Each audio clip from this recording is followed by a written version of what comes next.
At the sound of the bell, Terrell will catch hell. Ernie Terrell thinks he's a championship fighter, but when he meets me, he'll fall 20 pounds lighter. In the 8th round of a 1967 heavyweight championship fight he was easily winning, Muhammad Ali began to taunt his opponent, Ernie Terrell, between blows. He'd go, "What's my name?" Pop! "What's my name?" Pop! You know, he'd be nailing the guy. During the fight and after, Ali was criticized, and his treatment of his opponent, Ernie Terrell, compared to a lynching. Understanding the context for Ali's actions and the history of boxing in the U.S. can make this story more complicated.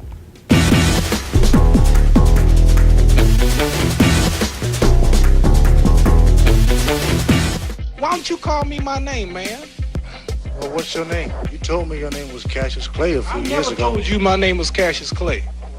My name is Muhammad Ali, and you will announce it right there in the center of that ring after the fight if you don't do it now. 2 months earlier, at a pre-fight press conference, Terrell insisted on repeatedly referring to Ali as Cassius Clay. The two fighters nearly came to blows as reporter Howard Cosell looked on gleefully and urged his cameras to roll. In the United States, boxing was first organized by white plantation owners who would pit their strongest slaves against one another and bet on the outcome of the fights. Some black boxers sought a living through professional boxing, but they faced rigged refereeing and hostile crowds. Jack Johnson rose through the ranks to become the first black heavyweight world champion in 1908.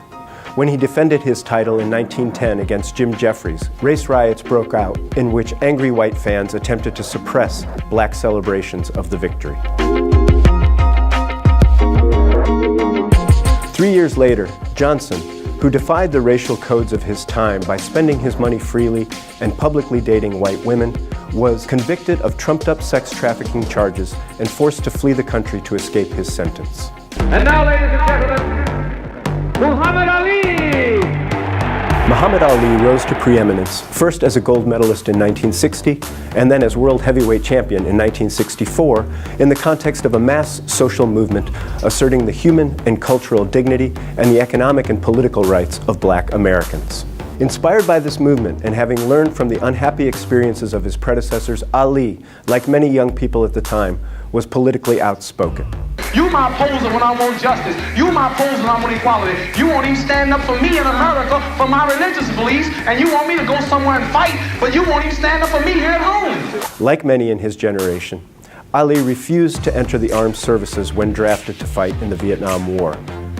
Unlike many in his generation, Ali was sentenced to prison, fined, stripped of his passport and boxing title, and banned from the sport.